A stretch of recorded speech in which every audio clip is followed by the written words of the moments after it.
Hello, everybody. You're listening to the Big Chill Podcast. This is episode 508, Uber Confessionals, Bo Jackson and Other Stories with Jeff Pearlman.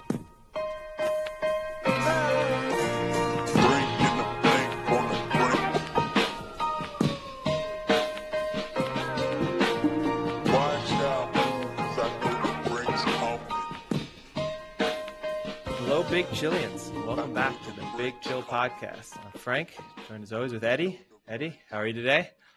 Yeah, doing really well. And obviously, this episode for listeners who are joining specifically for our talk with best-selling author Jeff Pearlman, that as usual, that interview will kick in around the 30-ish minute mark.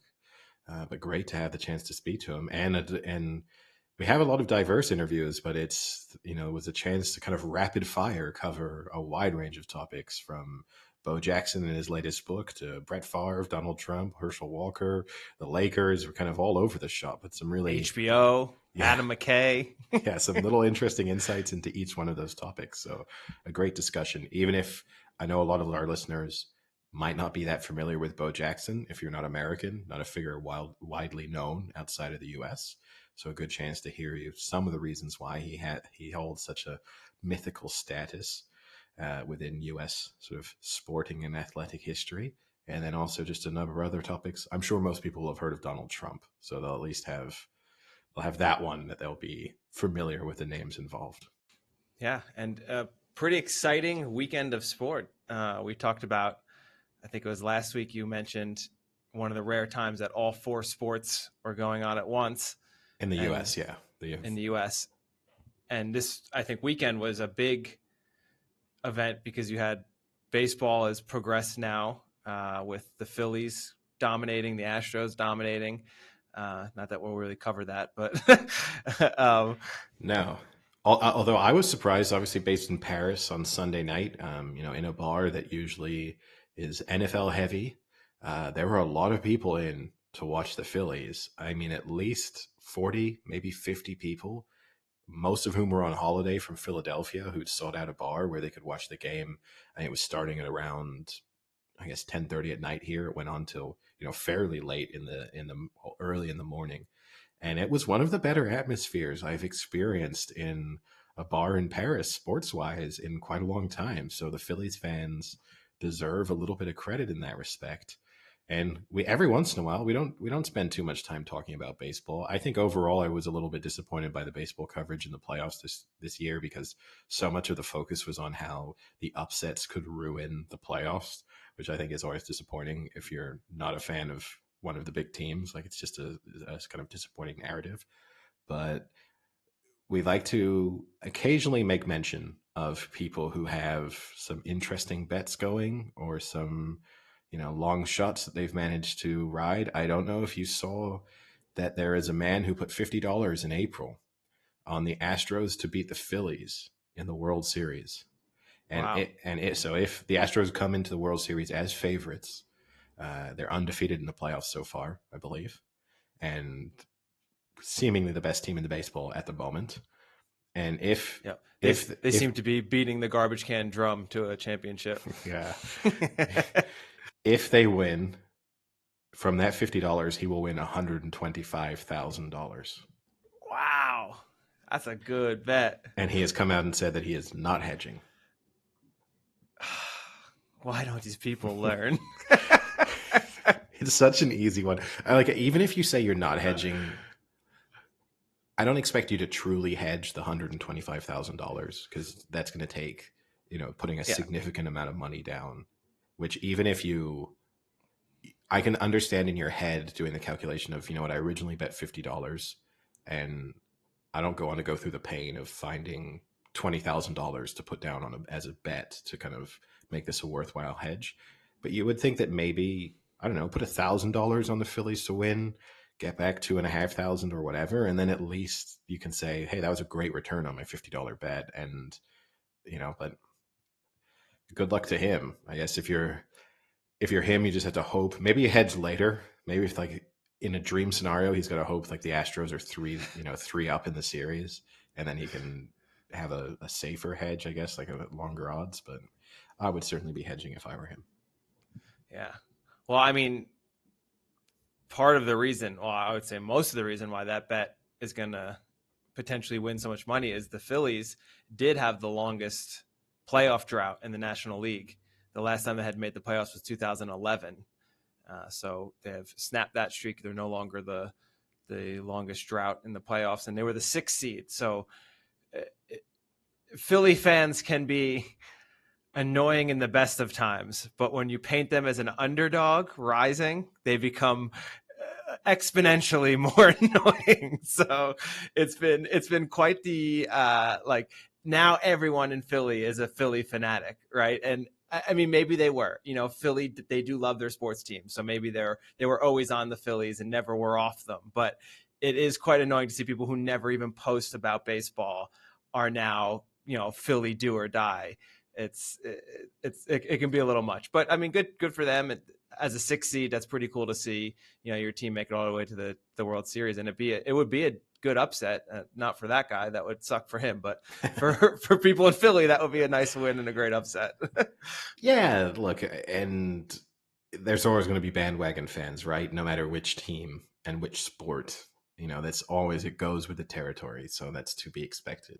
And then I sort of transitioning away from baseball, obviously not a sport we spend too much time speaking about, but maybe moving into, we obviously later on, we talk a little bit about politics and how politics and sports can collide. News coming out ahead of the upcoming World Cup in Qatar, which is obviously only a few weeks away at this point. And Qatar's government released the news that they will require all World Cup visitors to download a data tracking app on their phone. The apps, they have a choice, at least. One called Eteraz and one called Haya. And they track, they get to spin it as being COVID related. So they will track COVID interactions and games that you're attending, but they can also share data with sort of administrators of the app. So any data that's on your phone, manipulate content that is appearing on your phone, and override your existing phone software at any point in time. So that's reassuring. That's awesome. And here I thought you were going to tell me about the drunk tanks they designed. Which, yes, they will send drunken supporters to a... What did they call it? It had a really good name. I wish I could remember. I can't remember either, but it's a kind of safe area that they are preparing to let you sober up. But no, I mean, this has... It's like a sober station. Yeah.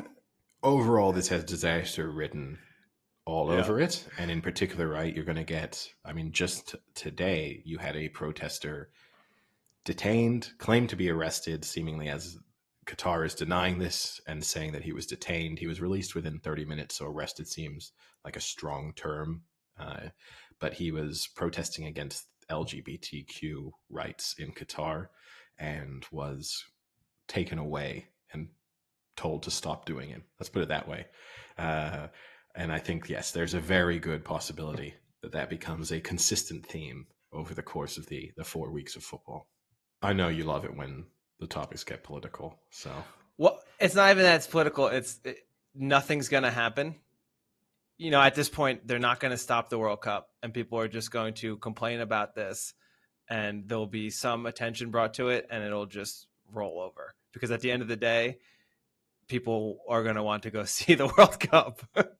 Which is unfortunate, and that's how they get away with it, right? 100%. And look, it even puts me in a difficult position, and not me, I don't mean specifically me, but I would under no circumstances attend this World Cup. I think that would be too much for me.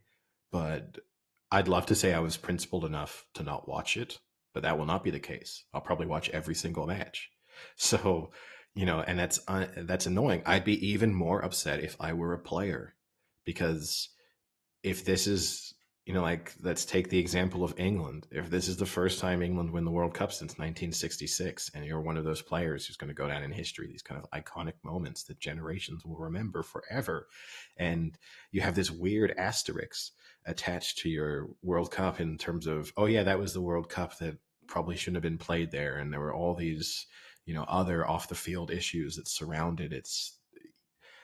Obviously, you're going to still love winning the World Cup, but it would be disappointing that you couldn't win it I think if you win a World Cup, you really want to win it in a kind of iconic venue. You want to be able to say you lifted it at the Maracana or the Camp Nou or Wembley, or sorry, the Spotify Camp Nou or whatever it is now.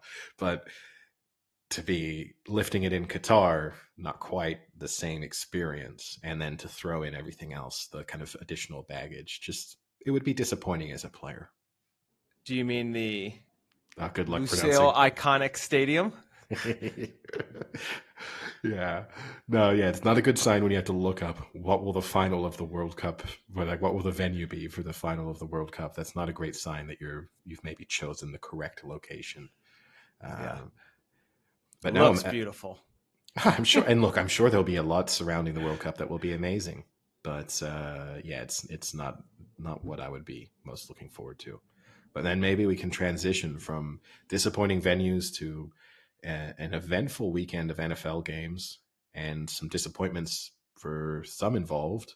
I guess the big talking points going into this week: Matt Ryan no longer the starter for the Colts, although unclear. They now kind of claiming that he's injured, so he's not really But being they said he'll be benched. benched after. Yeah, so They I said guess he's not starting because he's injured, but once he's not injured, he's now benched.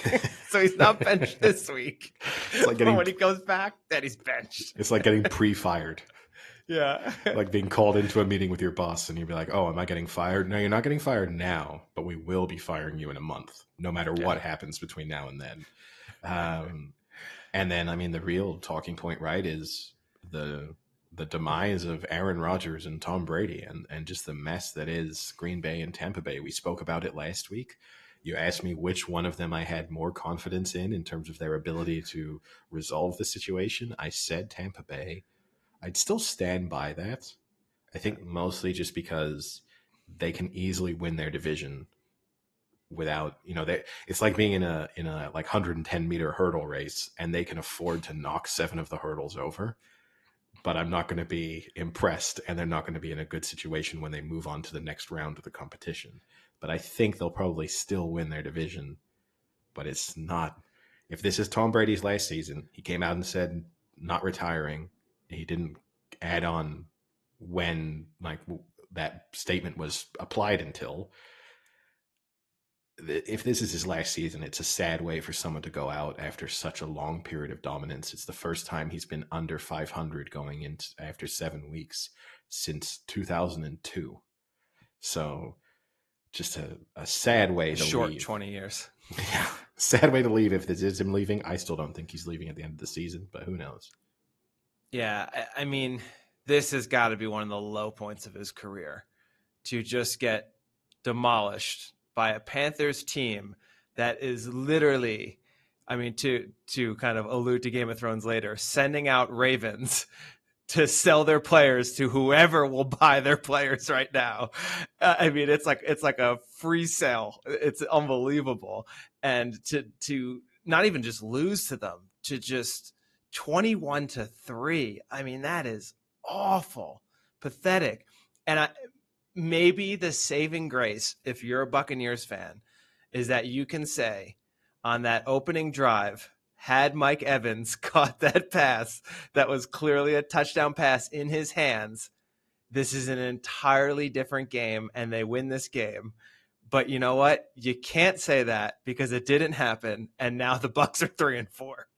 No, and I think that it probably is the case. I think if that's a touchdown, they probably go on to win. They may even go on to win comfortably, and then there's no talk of any crisis in Tampa Bay. So it does show how, that, I mean, they kind of deserve to lose over the course of that game. So it's a weird one to say that one drop pass. It's the most open dropped by any receiver so far this season in terms of distance between himself and any defensive player. So it was a bad one. But no, I don't think. I think they'll figure things out. Not in terms of being Super Bowl contenders, but just because they'll be able to scrape their way through that division. I think that the Packers are done for. Like, I think they've now given themselves such a mountain to climb in terms of catching the Vikings that the Vikings can now afford to slip up on multiple occasions, which they probably will do because it's Kirk Cousins and the Vikings. Because they're the Vikings. Yeah, but they're not going to do it enough to actually fully open the door for the Packers. You mean they won't lose to the Giants, the Jets, and the Commanders back to back to back? Probably not. Probably, but who knows? It's the Vikings. Who knows? And then Yeah, okay. I guess for me, I mean, I don't know why, but you're right. I still also have more faith in the Bucs, even though that could have been one of the worst performances in the NFL this season. For some reason in my head, I still have slight faith in the Bucs. And maybe I think part of that too is I rate the Vikings higher than I rate the Saints, who are 2-5, so that Bucs division isn't looking great right now. Maybe. I don't know. It's tough. I am not confident that either of them make the playoffs at this point, because I know we say that they can turn the ship, right? And the Bucs are only 3-4, but they're already 3-4. You could also say they're already 3-4, and they now have the Ravens, the Rams, and the Seahawks back to back to back. But the reason why, when I think they'll right the ship, I mean that in terms of making the playoffs, winning that division, right? And so, yeah, I think they could have a rough few weeks ahead of them because they do have a few difficult games in the upcoming weeks. But you really think the Falcons or the Panthers are going to win enough games over the course of the season? I know the Falcons have had a really nice start, but the Falcons aren't good. The Panthers, as you said, the Panthers are actively trying to lose. Yeah. So I mean, and you know what? They're not even good at that. No, yeah, they failed at everything they've tried this season, including losing. But it's really a case of can the Falcons kind of maintain their? And I think I still think it's got to be the Saints. I understand they're 2-5 and they don't look good, but I would pick the Saints over the Falcons. And I'm like, the Saints are 2-5, right? But the Falcons are 3-4, so it's not like they're out of it. They're one game ahead of them at this point. No, but in teams that you don't think are good, being one win better, maybe even 2 wins better, depending on how those tiebreakers go. Maybe that's a tough ask, right? Yeah. So the NFC South has just completely flip flopped with the NFC East. Yeah, no, that's true. Yeah, it's absolutely true.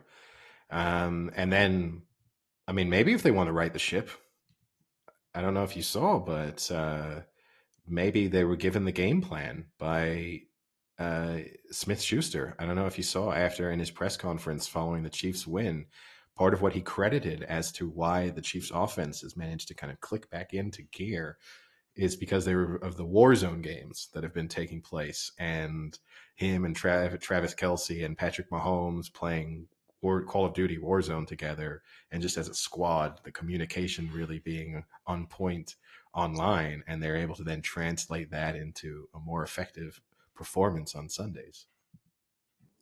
Maybe. Or maybe Patrick Mahomes is just that good.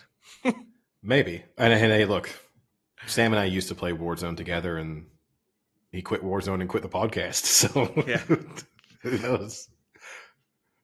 I never would have guessed you guys played Warzone together because the communication on the podcast was atrocious, which is why we had to get rid of him. It was like talking to a melted snowman.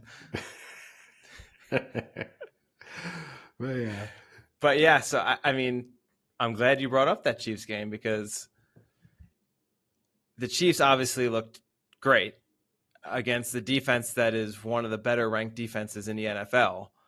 But that makes me not want to talk about the Chiefs, but to talk about that Niners division where the Seattle Seahawks are now leading that division, are the only team above 500 in the division of the Niners, the Rams, the Cardinals, and the Seahawks.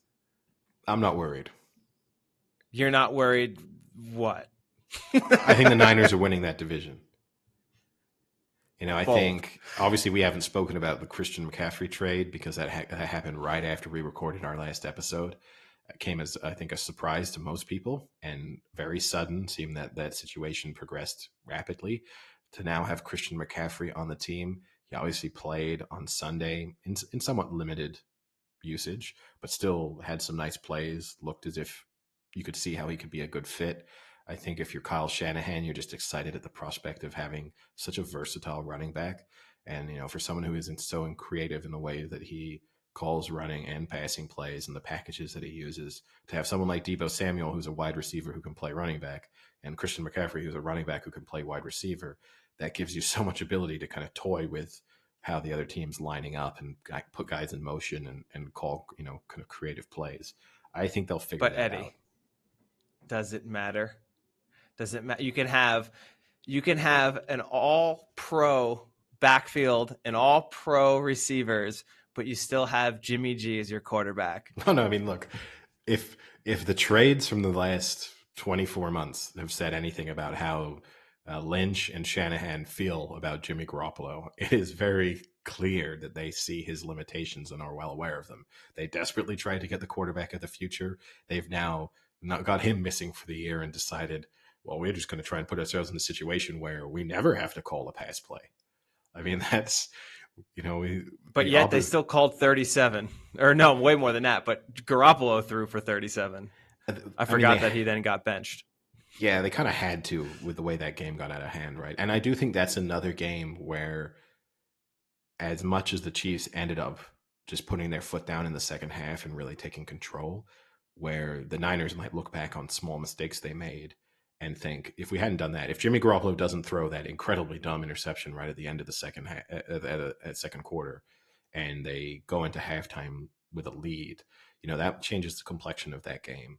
Things like that, where you just, and look, every game comes down to fundamentally 4 or 5 plays, right? And every NFL team would be able to say, well, if we'd done that better or we executed there as we were supposed to, we probably would have won. And look, I thought the Chiefs would win. I'm not surprised that the Chiefs won. Not surprised at the nature of how they won. I think they're the second best team in the NFL. It doesn't depress me that the Niners lost to them. I thought there were some encouraging signs from that. I'm a little bit concerned by, in the last 2 games, the Niners defenses looked a little bit off the boil, but maybe they just needed reminding to kind of focus off the boil. They weren't even on we weren't on the stovetop on Sunday. Well, they started well. You had the interception early on. Started well. 30 in the second half isn't a good way to finish, though. No, but just focus on the first half. But no, I'm confident that in the same way I think that Tampa Bay will win that division, I think that the Niners will win the NFC West. So I know this is very much fast forwarding, and many people will get very upset because I'm disrespecting the undefeated Philadelphia Eagles. But I had a conversation with my dad earlier saying that it's a disappointment that the Bills and the Chiefs are both in the AFC, because I think no matter who makes it to the Super Bowl, that's going to be the best game in the playoffs. Maybe. Look, I think those are the two. Let me ask you. Wait. Let me ask you. I'll ask it a slightly different way. Are you more excited at seeing the Bills play the Chiefs or the Bills play the Eagles? If it were Monday Night Football next week. Next week, okay, Bills Chiefs. But come Super Bowl Sunday, we might be seeing an unbeaten Eagles team going into the Super Bowl looking to have the first perfect record at a regular season over 14 games. Then who am I more excited about? Probably the Eagles being involved. We might see another team from the NFC make a step forward over the next few weeks and look like a serious Super Bowl contender, and there's whole storylines associated with that.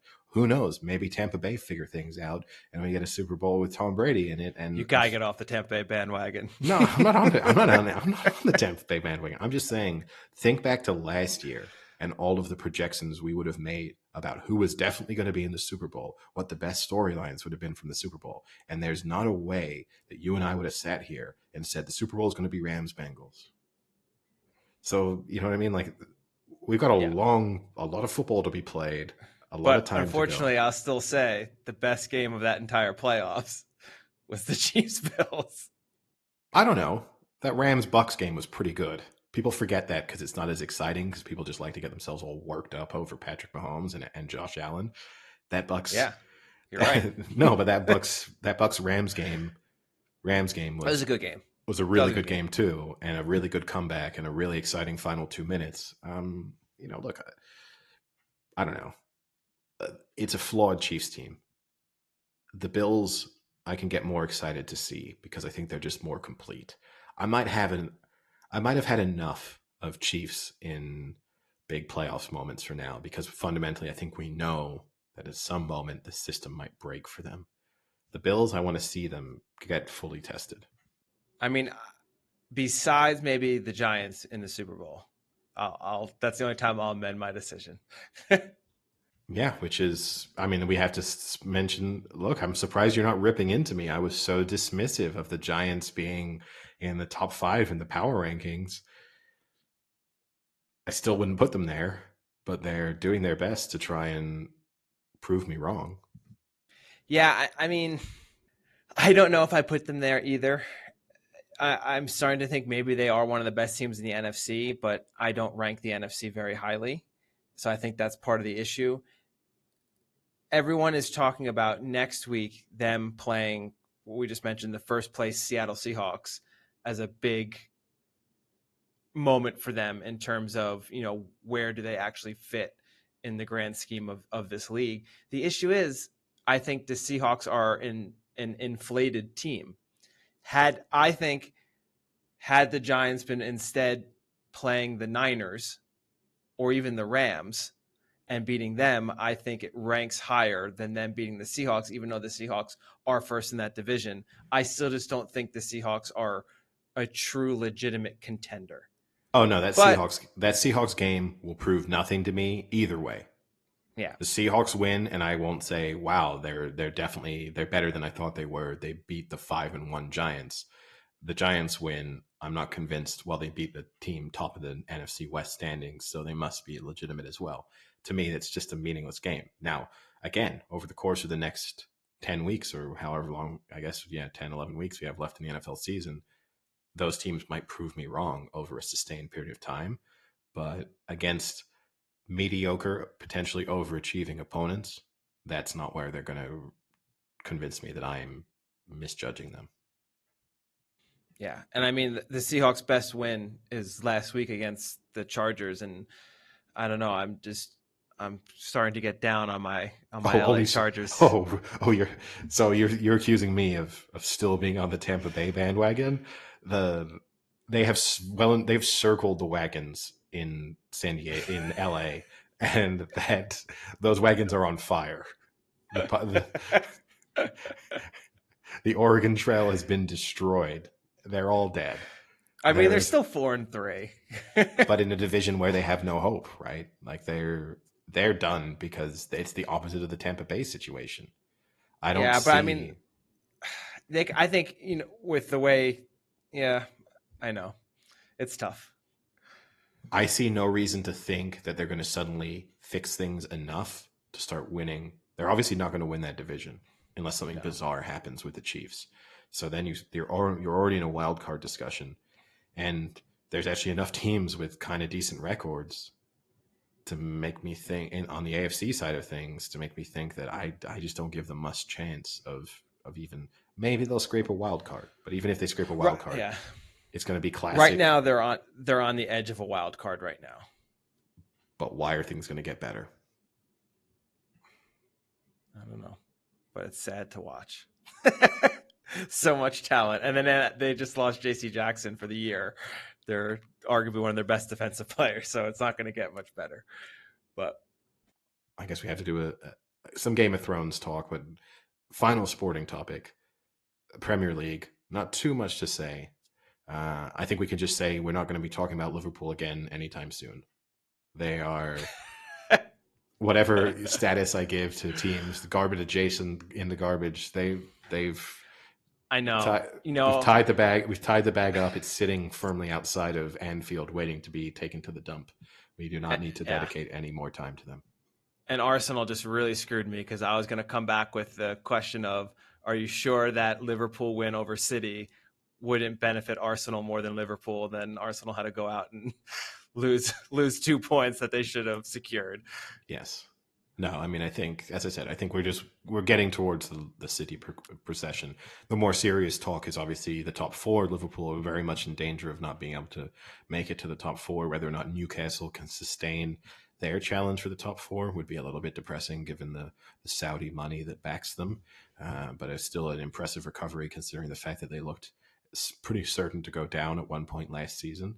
And then, yeah, you have Manchester United showing some signs of life and Chelsea being a bit resurgent.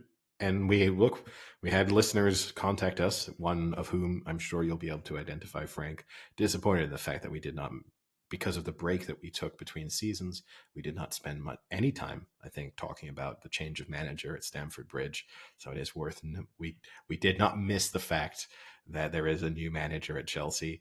And also, I have not missed the fact, like a lot of different media outlets and people, that he has undergone what people like to refer to as a glow up.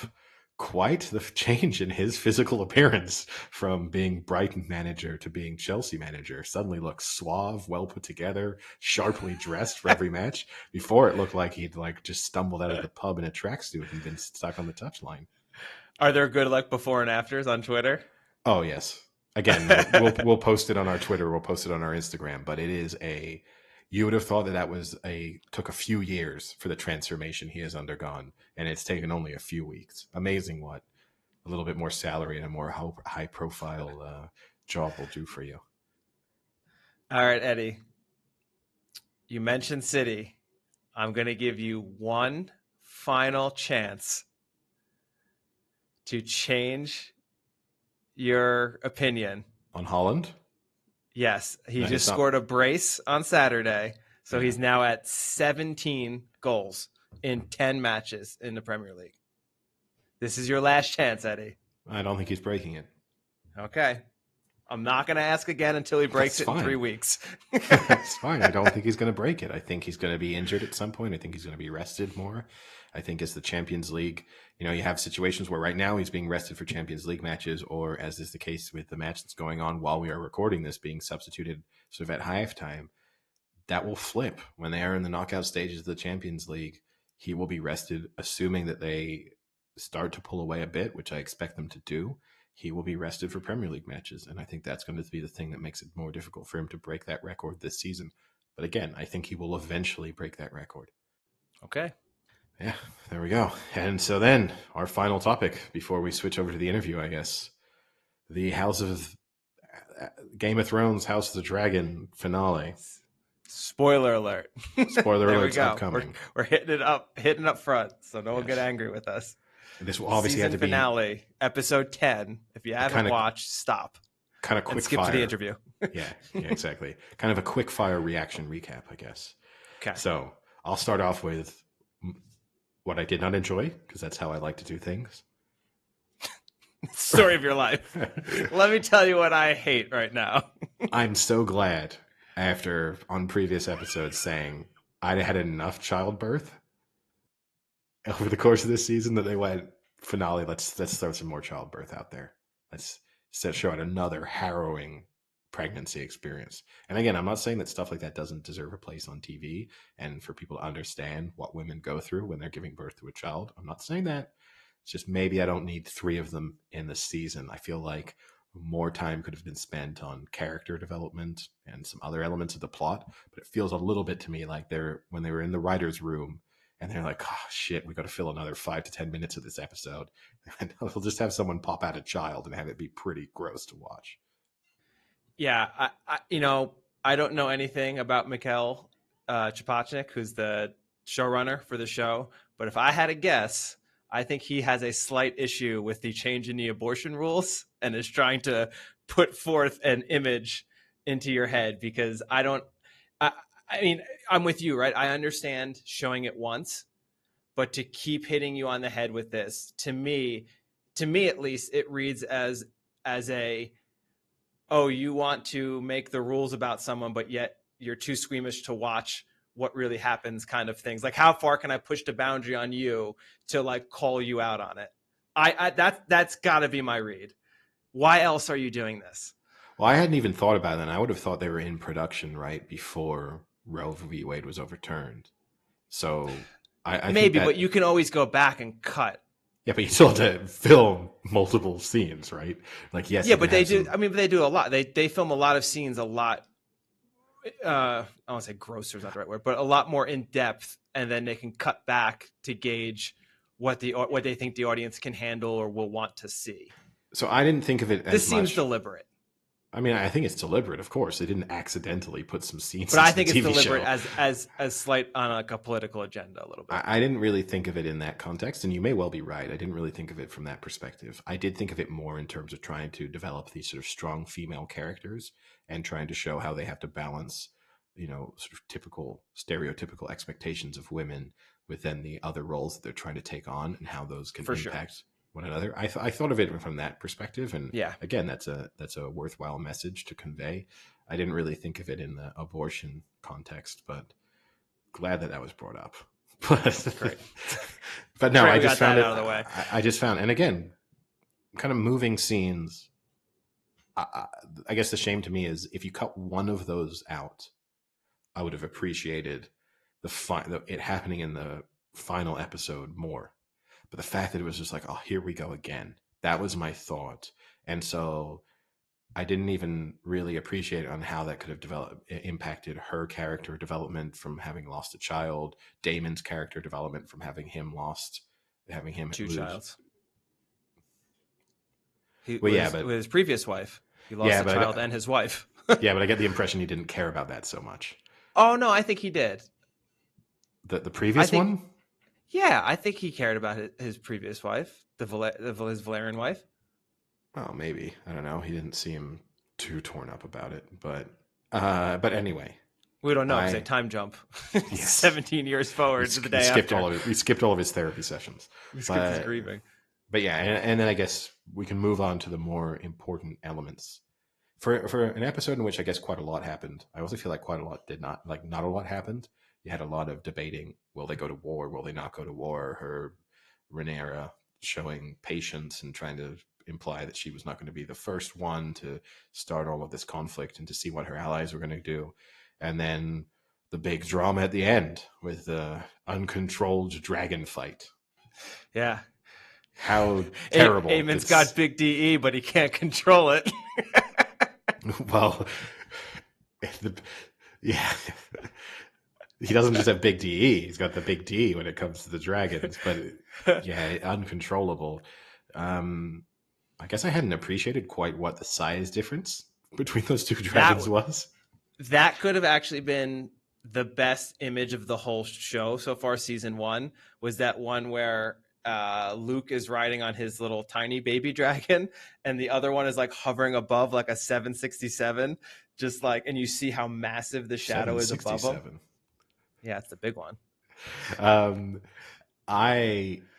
That was kind of cool. It was kind of cool. It's obviously reminiscent of a lot of movies, kind of like shark attack things, right? Yeah.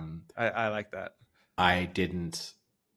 Again, the CGI is just not great, and I've said it every week. But when you then have just experienced what they've managed to do with the Lord of the Rings TV show, it just looks pretty amateurish, and it kind of kills it sometimes for me. That I do feel like I'm watching something that looks sort of 10 years old, basically, in terms of what we see consistently from TV shows and movies.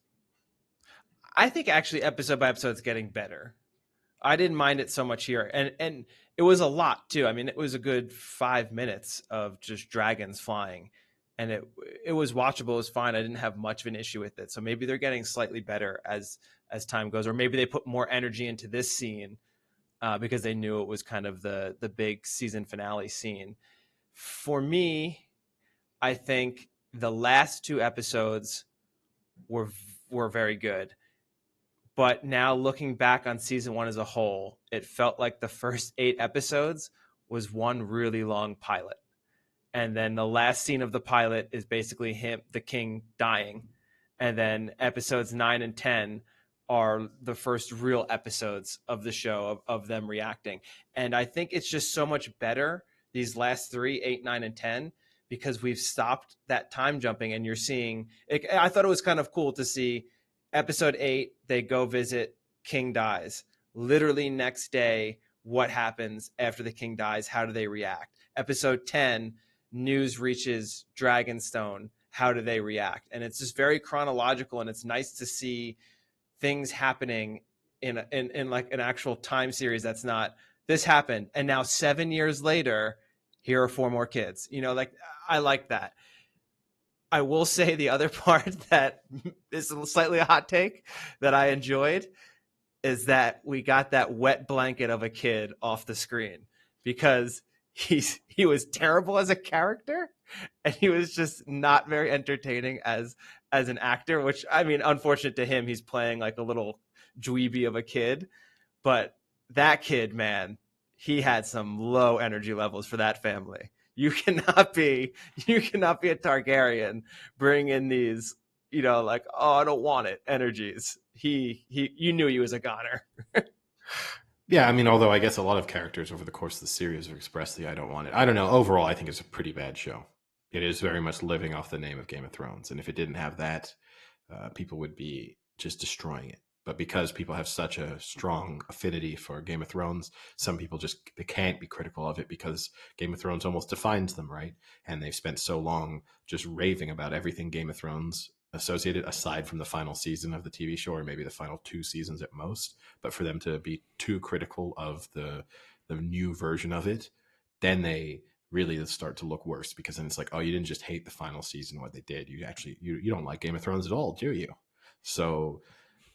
But I also think there's people out there that didn't watch the original and watch this one just to critique it and say that it's bad.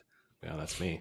But I know. I know what you're doing. But I didn't watch it. I went into it hoping it was good. I don't watch something hoping it's bad. But I just thought the character development was slow. I would argue that. There's inconsistencies in the character behaviors in a way that you just can't explain, and maybe that's hurt a little bit by the time jumping, but just like from one episode to the next, they just have to seem to have completely different character traits. In addition to that, my other thing I would say is, why are all their castles so dingy? Like, why do these people live in these? Well, they don't have electricity, Eddie. They have candles. Just everything looks a lot of candles. Everything looks run down. Like, that's the style, the aesthetic they've gone for. Is gone like, can you look as if our family peaked like 250 years ago? Could you do that, please, in these renovations? But then, I'll tell you what, I did like that the map board. That was pretty cool when they lit that from underneath and it lit up.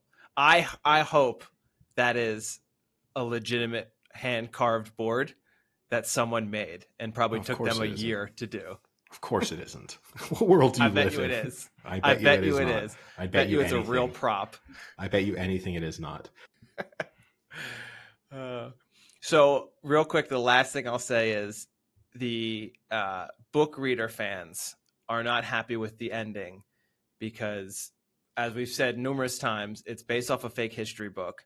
And the way that the history book says... Stop saying this. That doesn't make any sense.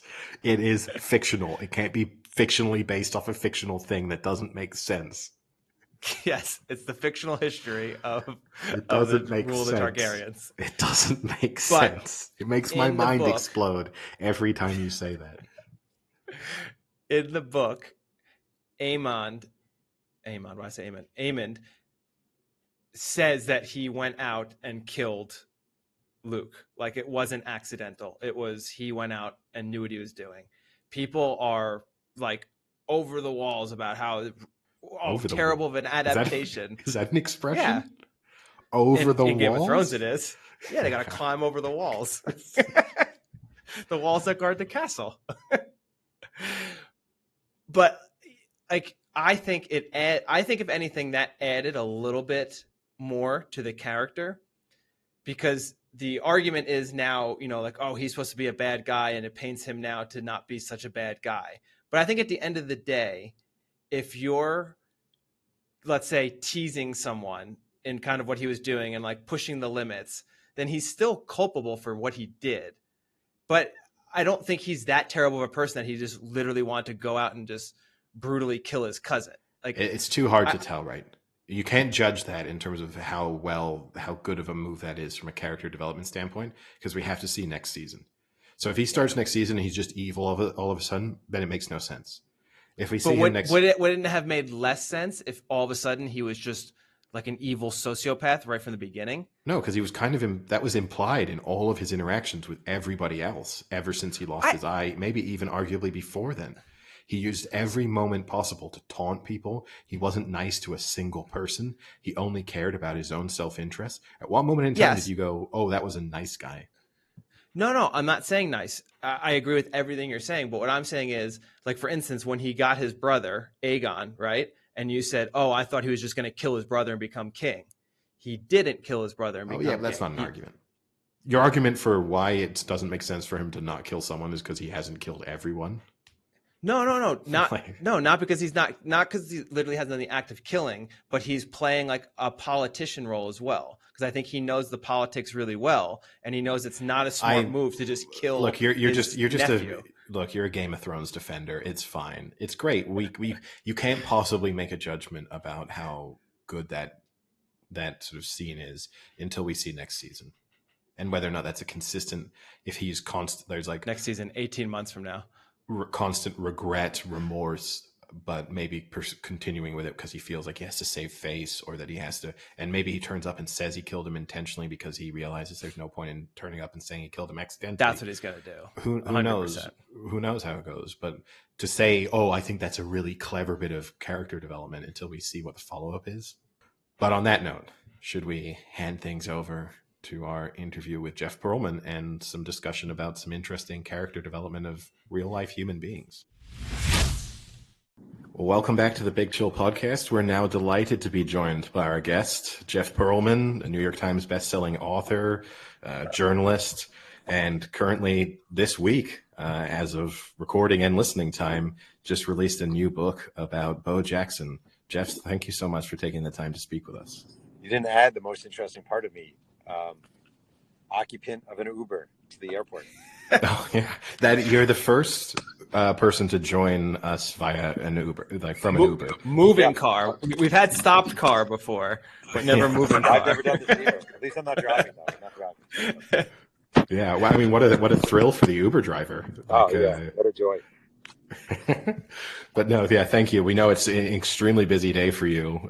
You're obviously promoting the release of the new book and kind of doing the whole media run. And we're pretty honored, you know, the list of, media that's getting attention from you, Good Morning America, Good Morning Football and stuff, to have the Big Chill podcast be making that list is, it's a nice credit to add to for us as well. Well, you guys, when you pay a guest $500,000, you get something.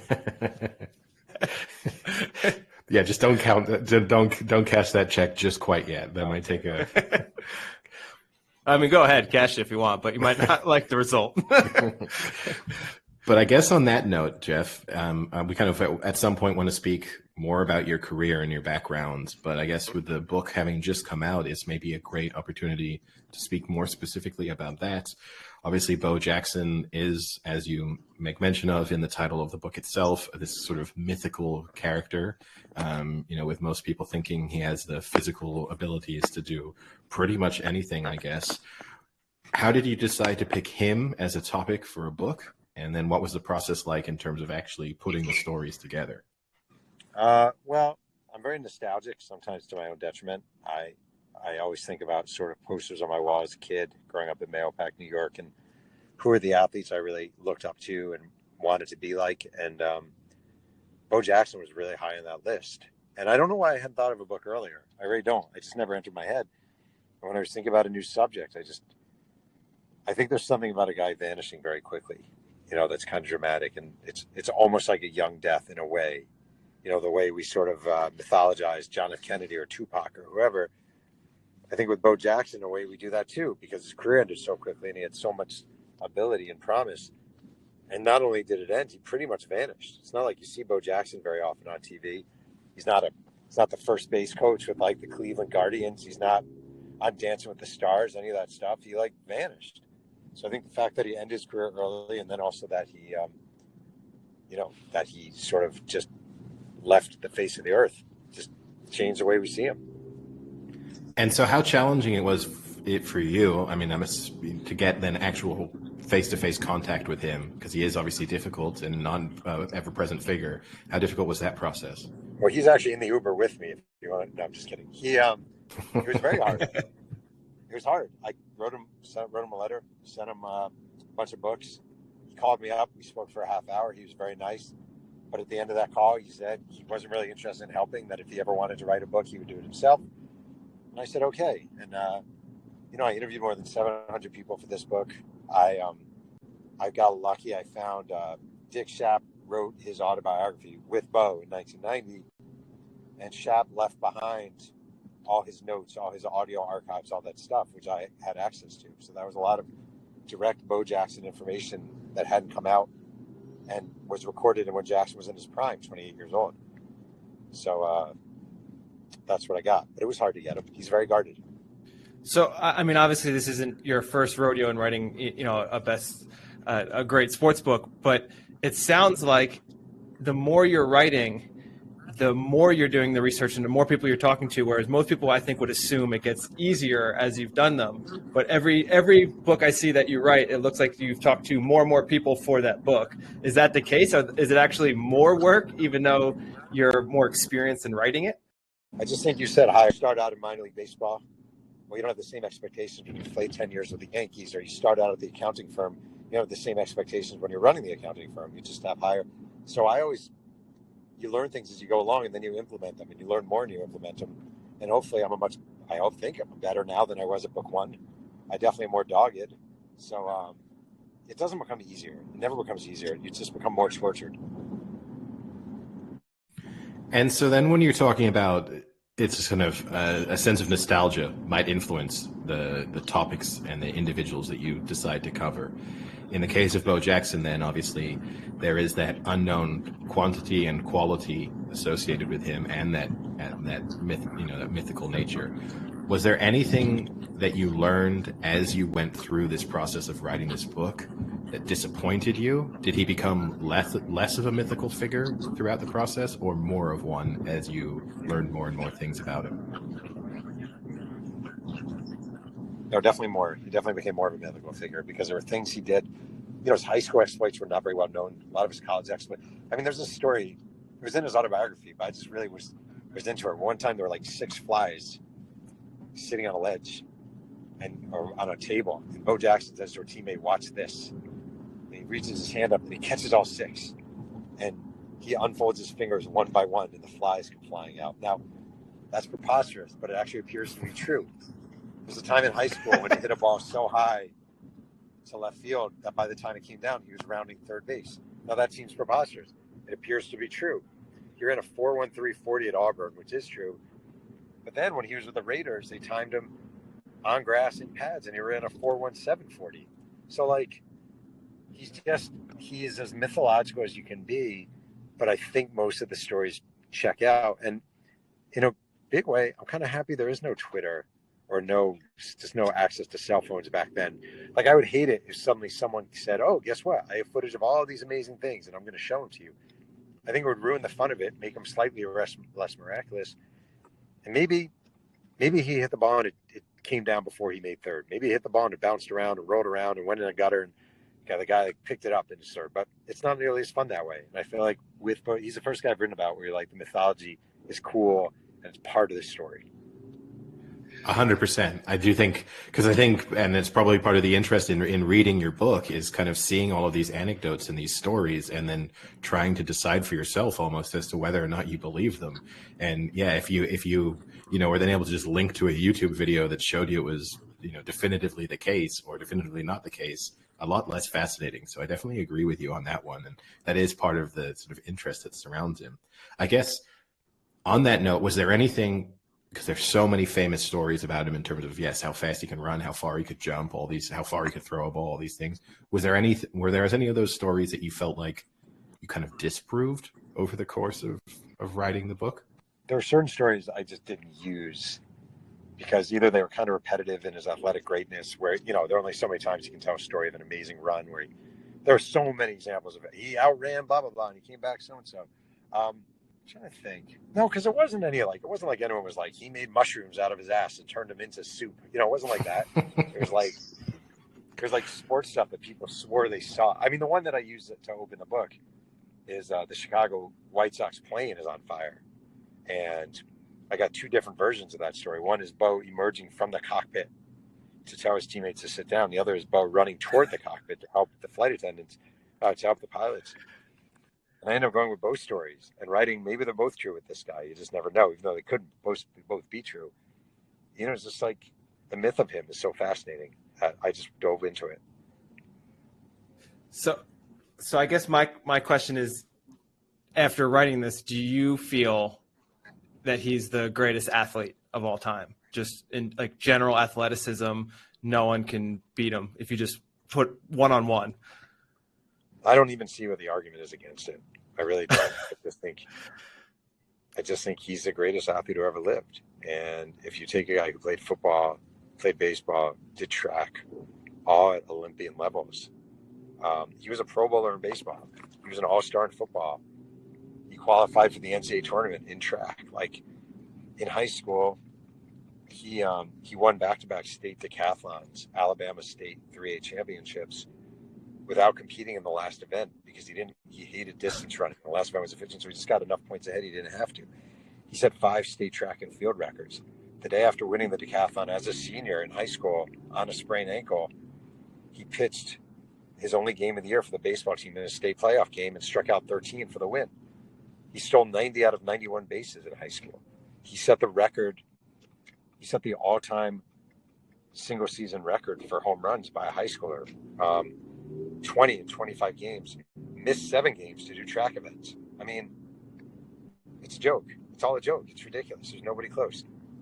Yeah. I mean, I think what's amazing to me too is you look nowadays, you know, people will talk about athletes like LeBron James, who everyone says he could play a second sport. He could be in the NFL. But LeBron James is also like 6'7", 250, just a massive person. And Bo Jackson, I mean, his physique, yes, he's extremely athletic, but he was only like 6'1", right? I mean, he wasn't like freakishly stand out proportion-wise that was the reason he was dominant. It was just his athleticism overall. I mean, he was super strong, and his body was a chisel. You know, his body was chiseled. But I think LeBron would have been so great. I thought you were going, the thing that's sad, maybe not sad, but sucks, is like nowadays LeBron would never try to be a tight end, you know, or whoever, you know, Mookie Betts wanted to play professional soccer, you know, like he couldn't do it nowadays because we live in this era of pure specialization, and it's really annoying and kind of frustrating and sad. I was going at it from being someone who's just not tall, because being someone just at the 6 foot level, I have to rely on the fact that I can sprint quickly and move quickly and have good hand-eye coordination. So yeah, that's a running theme on the podcast. Frank has always claimed that if he'd been 1 inch taller, he would have played in the NFL. And so I guess the Bo Jackson example is kind of burst that particular bubble. He was 6'1". 6'1" isn't tiny. 6'1" isn't like No, it's not short. I guess then kind of moving on in a sense more to your career as a whole and as a kind of transition, you've obviously had the opportunity to write about some incredible individual athletes and some incredible teams. In terms of ranking where Bo Jackson is then in terms of the most satisfying or interesting to cover, I know that might be a little bit like asking who your favorite child is, and each one of them will have played, an important role in your career and been a passion for you. But in some respects, because of that mythology, was Bo Jackson unique in covering and maybe more appealing, or do you just find every topic that you kind of dive into as satisfying? You know, it's so funny. You just did something that we always talk about in journalism not to do, which is you gave me an out. Like you actually gave me an out at the end of the thing where I get, no. It's funny because I was looking for an out. It's a hard one to answer. And I hate being the guy who's like, they're all special to me. But like, you just get something out of every book that's different. You really do. Like the Roger Clemens book I wrote was miserable. And I learned never write a book for the money. Like you shouldn't do it. It's a bad motivator because you're going to be miserable. Unless you need the money, which I really didn't at that point, but I did anyway. The Mets book, my first book, I learned how to cobble together a team book. I had no idea what I was doing. And this book, I guess it was this element of mythology I'd never written about before, and what could have been, and this, in a way, the sadness of that question, what could have been, and what could he have been, what could he have become? I think, if I'm being honest, USFL was probably the most satisfying book I wrote because everyone told me I couldn't do it, and I just love that league, and it'd been forgotten, and I feel like it just put it back on the map a little bit. But after that, Bo Jackson is right up there with the others. I'm going to ask you a follow-up question then that's not going to give you an out. Because Okay. another reason why you've maybe kind of sort of been in, your work has received a bit of attention in recent months and years is obviously you wrote the book Showtime, which was then adapted into the recent HBO series Winning Time. What was that process like? And was it disappointing for you in any way or entirely satisfying in how that book was then developed into a television series and how true it stayed to the story that you felt you had told? I like when people ask that question when they say, is it disappointing at all? Let's just recap this a little. I get paid a large amount of money, right? They want to take your book that came out, not for nothing, almost 10 years ago. They want to take your book. They want to pay you good money. They want to turn it into an HBO series starring Sally Field and John C. Reilly and Adrian Brody. Oh, by the way, they're going to give you, your wife, and your kids cameos in the first episode.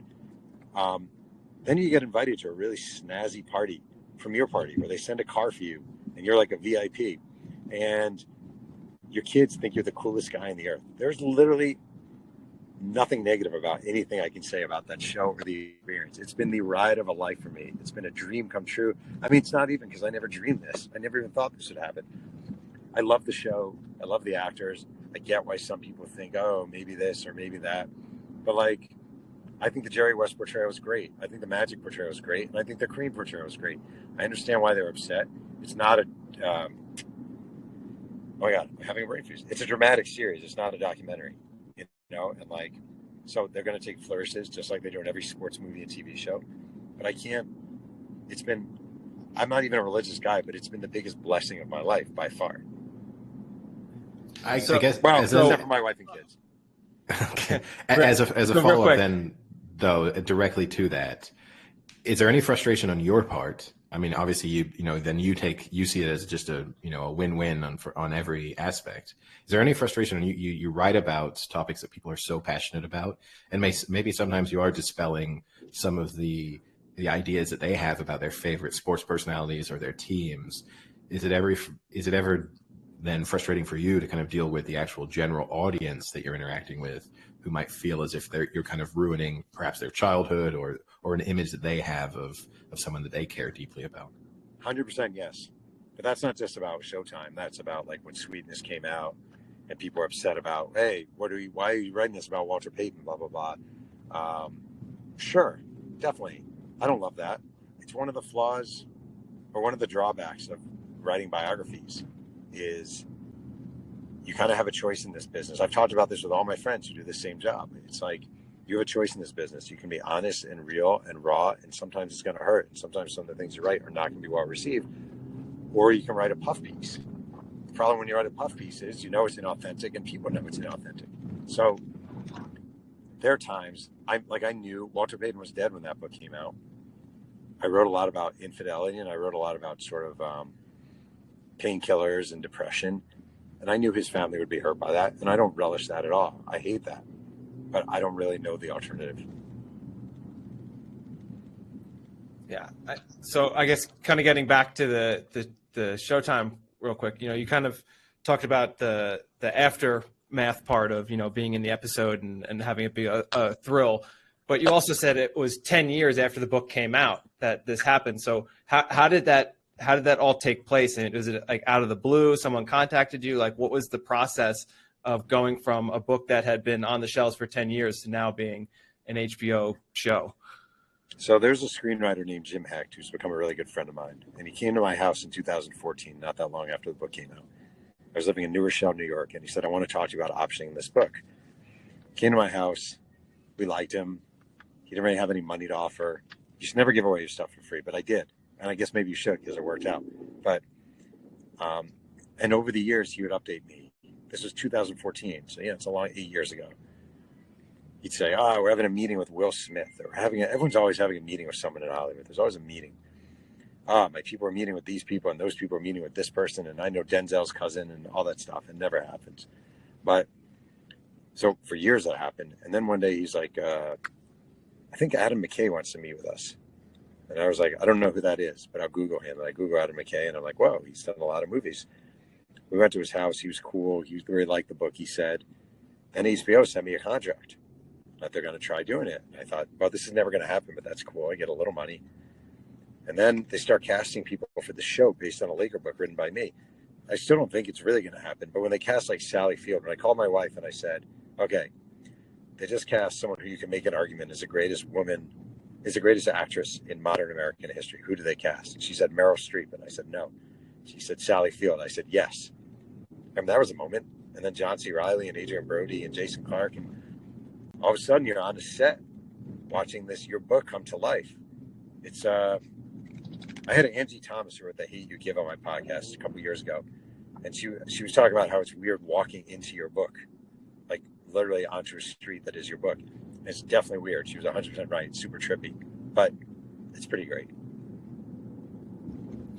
That's awesome. And do you have any, not impact on the show, but I mean, they like you said, you were on set. Do they kind of still ask you things and kind of run some stuff by you at all, or are you completely separated from the show now?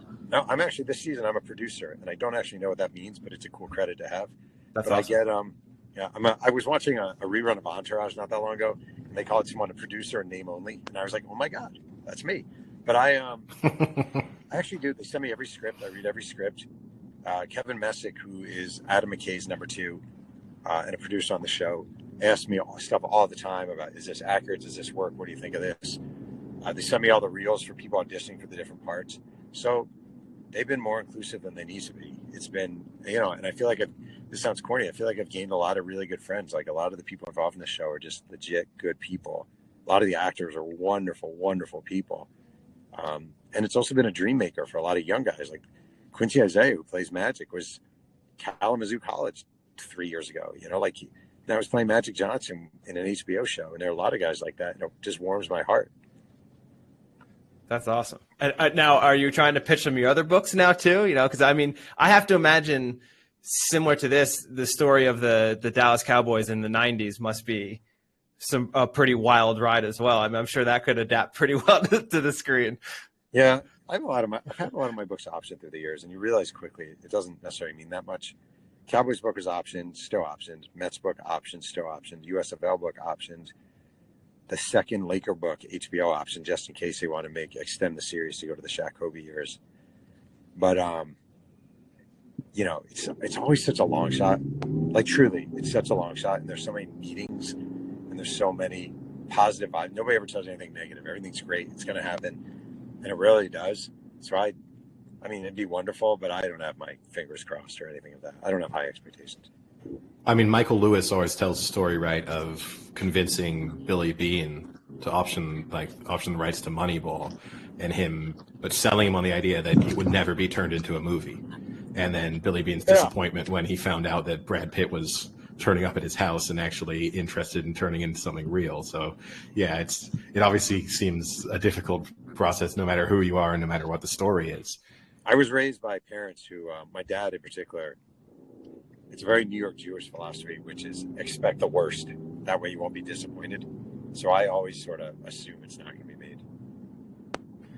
I guess then talking about topics that you've covered and maybe expecting the worst from them in recent times, you also have, you're having a kind of relationship of sorts, I guess, with Brett Favre as a result of your book there. He's obviously been in the news recently for not the most positive of reasons. How much did that, in that opportunity you get to know someone, did that in any way surprise you? It's obviously distant from maybe the image that people who like Brett Favre have as this kind of wholesome country boy in a sense. Were you at all stunned by the news? I mean, 0%. I thought it was really funny when maybe 2 years ago he posted a picture of himself with Donald Trump, and the comment on Twitter someone wrote was Brett Favre posting another dick pic. And I just he's kind of an asshole. He's like an asshole. He really is. He's not a good guy. And I think we should have washed our hands of Brett Favre when he sent a sideline reporter a dick pic. And it's hard to imagine you could do something worse than sending a sideline reporter a dick pic. But stealing money when you live in the poorest state in America from welfare recipients to fund a new volleyball arena, your alma mater, and your daughter's school, because he's a member of the women's volleyball team. Also, not for nothing, you could have afforded to pay for it yourself, you cheap fuck. I said this today. I say it a lot, but I really mean it. So it's not just me repeating a line. You played 20 years in the NFL. You were exposed to so much diversity, okay? You played with guys who grew up in abject poverty. You played with guys who needed welfare to survive, whose families needed welfare to survive, okay? There's a million sports stories of guys scrapping and clawing to get out.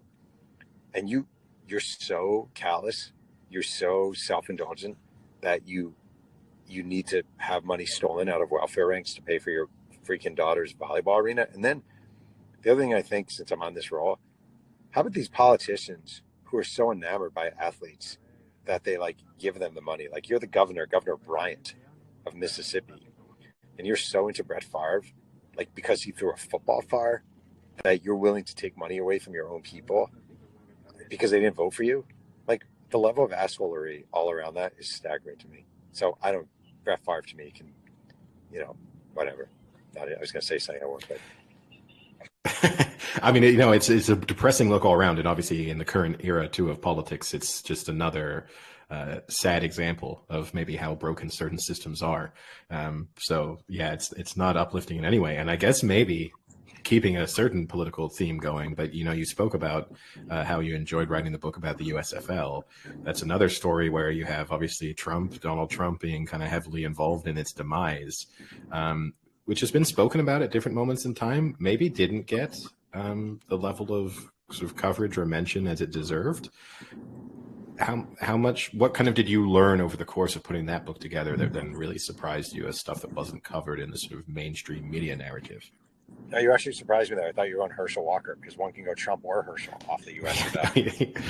I mean, basically, if you cover it, pick your poison. Yeah, if you cover a topic, it's you're kind of guaranteeing some kind of scandal in the future, I guess. So, the better question is, when is Doug Flutie running as some arch conservative senator somewhere? I felt like the USFL and my book, not because it's anything brilliant or anything like that, just because of the topic, should have been a manual for people on what he was going to be as president and his approach, which is basically, if I were to sum up his philosophy with the USFL, and I would say as president, it's let's burn this fucker down and get as much out of it for me as possible. Like, that was literally him with the USFL. Let's burn this fucker down and let me get an NFL team out of this. And I don't care what happens to anyone else. I don't care about these players. I don't care about these owners. I don't care about the league. I don't care about TV. I certainly don't care about spring football. Get me an NFL franchise.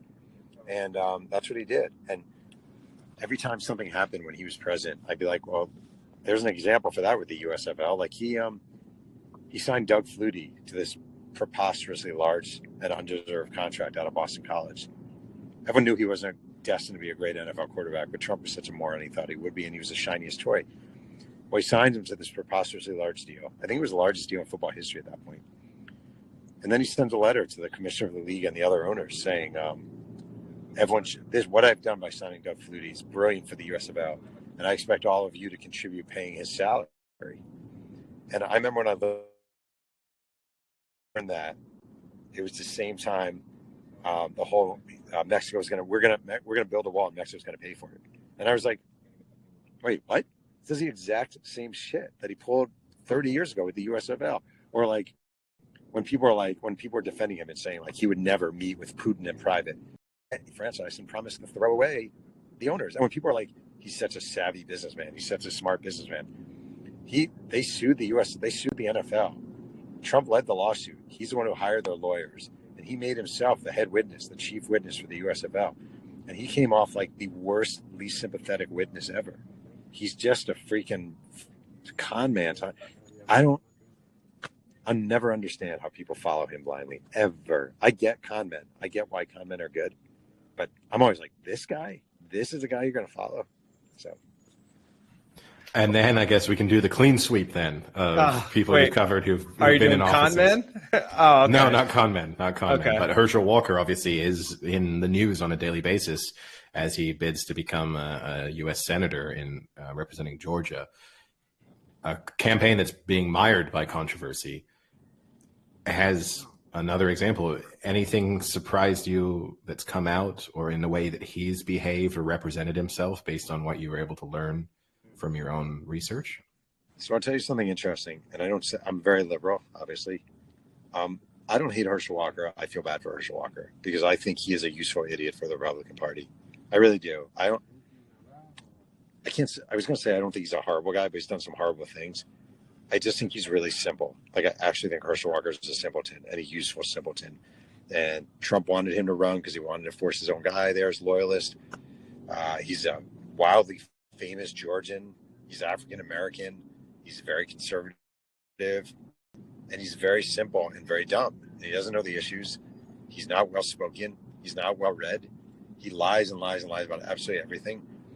And I feel bad for him because I just don't think he belongs on that stage.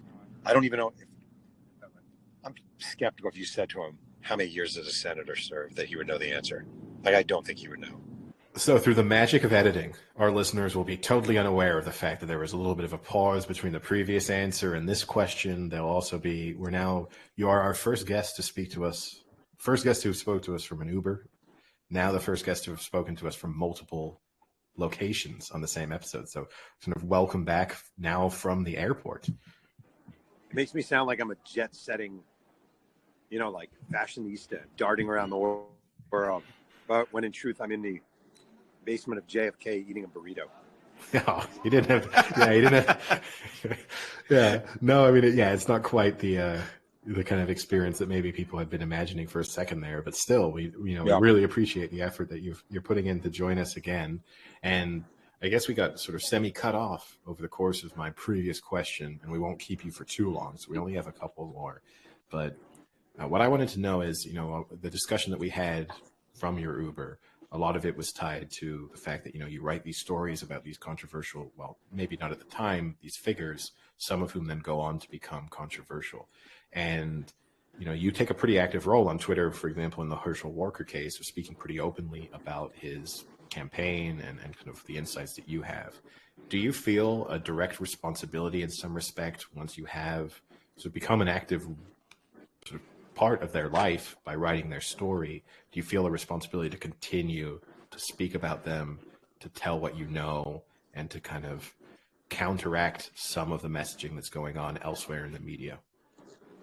I wouldn't say I think of it that way, but I can't really argue that. Like, I wrote a very, very thorough biography of Brett Favre. I feel like I have a pretty good working knowledge of Brett Favre. So when he comes up, I wouldn't say I feel like, it's not like I think to myself, oh, I have a responsibility to blank, but especially in the case of Favre and taking advantage of welfare recipients, and Herschel Walker being a lunatic running for the Senate, and Donald Trump being a monster, probably running for president again. Yeah, I feel like I have a working knowledge and I bring some authenticity to it. I'm not just some idiot ranting on Twitter. I'm an idiot who wrote books about these guys. So at least I have some knowledge. As my wife points out, it probably does me no good and does anyone any good. Like, I wasn't able to change any election outcomes by writing these books and speaking out. So I don't know, but it would feel wrong not to. Like, actually, in the lead up to this book, my wife was like, you got to stop tweeting political for the next few days. And I tried, and I just couldn't, because the election's coming up. It matters to me. And I just was like, I can't set aside that just because I have a book to sell. Like, I can't fully do that. Other controversial figures besides politicians, obviously are athletes. And you wrote, actually now about 15 years ago, a book on Barry Bonds, who's a very controversial figure in baseball. Going into writing that, do you have an open mind? Do you try and keep an open mind, or do you kind of go in, already knowing what you're going to discover isn't going to look good? You never know what you're going to discover. That's the thing, never. And I definitely went in with preconceived notions of Barry Bonds because I covered him when I was at Sports Illustrated, and I found him horribly unlikable. But it's almost like your job is to find out why someone is unlikable. And a lot of times that leads you to actually having sympathy for a figure. So yeah, he's unlikable and he treats people like crap, but his dad treated him like crap, and his dad was unlikable, and Willie Mays, his godfather, sort of in name only, but his godfather was unlikable and he was raised like a wolf. So if you raise a kid like a wolf, he becomes a wolf, and I just think, it doesn't mean I come to like Barry Bonds, but I can understand how he ended up who he was. I never write a book intending to do blank. I never write a book intending to praise, intending to demolish, never. I go into it with as open a mind as I humanly possible as I can. I don't want to write the book where I'm judging someone. It's not my goal to judge him. And I guess just overall, I mean, I think you'd have great insight into this. What's your general feeling about the steroids era in baseball? I mean, is it just a part of the game? Is it a mark on the game? How do you feel looking back on it now? I hate it, but the one thing that's changed for me is I was very anti-steroid guys getting in the hall. And I know it's imperfect, but I was like, you should never deliberately let someone in the hall. Like, that's ridiculous. Barry Bonds does not belong in the hall. Mark McGwire, no hall. Sosa, Jose Canseco, no. But then they let David Ortiz in. We all know David Ortiz was cheating. And the truth of the matter is they let Mike Piazza in, and we all knew Mike Piazza was cheating. And to me, if you're going to let guys in because you like them, like David Ortiz basically got in the Hall of Fame because all the writers liked him, because he was a fun character and a fun figure, then you have to let Bonds in, and you'll have to let McGwire in, and Sosa and Canseco. It doesn't work that way. So I've done a 180. I actually think Bonds should get in the Hall. I think the Hall's a joke, but I think if you're going to let the cheaters in, Pudge Rodriguez, these guys who we know use, if you're going to let them in, fine. But then you have to let the jerks in too. That makes a lot of sense. And yeah, especially once you've accepted that it's an imperfect system, to try and apply any sort of inconsistent standards to it seems totally illogical. I guess tying on a little bit both to the baseball theme, and so it's my final question, and also what Frank just mentioned in terms of going into it, the sort of we've already asked you a little bit about the backlash to destroying people's images of stars that they love, and then also the interactions with the stars themselves. I'm sure this is a topic that and an experience that you have discussed ad nauseum, and you probably don't want to have as your kind of career defining, sort of highlight. But obviously, one of the things that brought you a little bit maybe into the fame from a public perspective was the sort of response to the interview the piece that you wrote about with John Rocker. How much has that influenced how you've then approached work in the future? Has it at all, or have you just decided that was kind of one very sort of unfortunate, extremely unusual interaction with a famous athlete? I don't think it's impacted my reporting very much. I mean, if there's a lesson for me and maybe journalists in the Rocker experience, it's you just have to let people talk, and you're there to listen, not there to argue or debate, which is really important. I wasn't there to debate him. I didn't agree with anything you were saying, but I wasn't there to debate him. I was there to profile him. But, I mean, it comes up in 1 out of 20 interviews probably. I'm totally comfortable with it. I don't run away from anything that happened. I know I did the right thing. I get a little, I don't get annoyed, but when people are like, talk about how that changed my career. And it's kind of like, I'm not saying this in any braggy way. I was already a writer at Sports Illustrated. It's not like they hired me after that story. I was already there. Maybe it put my name on the map. I guess it did. But I wouldn't say long term. I don't know. Would I be in a different place if it weren't for the John Rocker story? I don't really think so. I don't know. It's still the thing that I'll tell you what it does. It makes me feel old because every year some different professors invite me back to speak to their classes. And right after Rocker, if you said, how many of you guys know who John Rocker is? Every hand went up. 5 years after, maybe half the hands went up. 10 years after, a quarter of the hands. And now literally nobody under the age of 25, 26, whatever, has any clue who John Rocker is. And I actually kind of love that because like Brett Favre, he really belongs in the dustpan of history. Speaking of potentially being a dustpan of history, I have a similar story. I teach physiology and I do a lecture on blood doping and I talk about Lance Armstrong. And now I would say less than 50% of my students know who Lance Armstrong is, yeah. Which is crazy to even think about that no one would even know him. It's kind of just though. I think that's just yeah, maybe. That's fair. You decided to cheat. You took a shortcut, and now you're kind of you're a footnote to history. Not even. You're just some guy. I mean, he's the greatest cyclist of all time, but he's not. So sorry, buddy. So I have one last question for you, and it's kind of more of, I guess, a fun question. So you've covered a lot of teams that have quite the backstory to them. So you did a book on the '86 Mets, the '90s Cowboys, the Lakers dynasty, and then also the new Lakers dynasty with Shaq and Kobe. If you had to be on one of those teams, what team would you have liked to have been a part of that you would have enjoyed the most from what you've recorded about how the life was? I think the 86 Mets.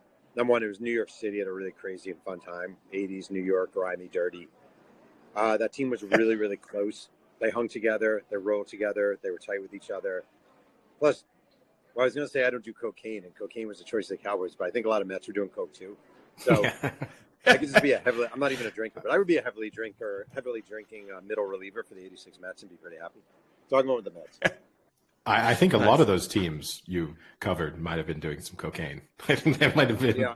I don't think maybe that's the through line. Maybe that's the through line. Not the Shaq Kobe Lakers, but otherwise. Yeah, although you got Lamar Odom sneaking onto those, right? So he wasn't there yet. He wasn't there yet? Okay. That was to come. You gotta cover that section of their dynasty then to maybe one day complete the process. And then my final question then. Obviously, we always have in mind sort of guests we'd love to have on, sort of the ideal guest, a story that we'd like to cover. You get to cover all of these fascinating teams or athletes. Is there someone out there who you would love to be able to write about who, as of yet, you've just not had the chance or not been able to put the story together? Do I have a shirt on? I think I do. Tupac. Okay. I would love to write a Tupac biography. And what's the kind of challenge to doing that, or what's preventing that from being able to? He's been written about a lot. I'm sort of square pegged a little bit as a sports writer. It would just be a leap, be a real departure, but I definitely hope to do it someday. It'd be really cool.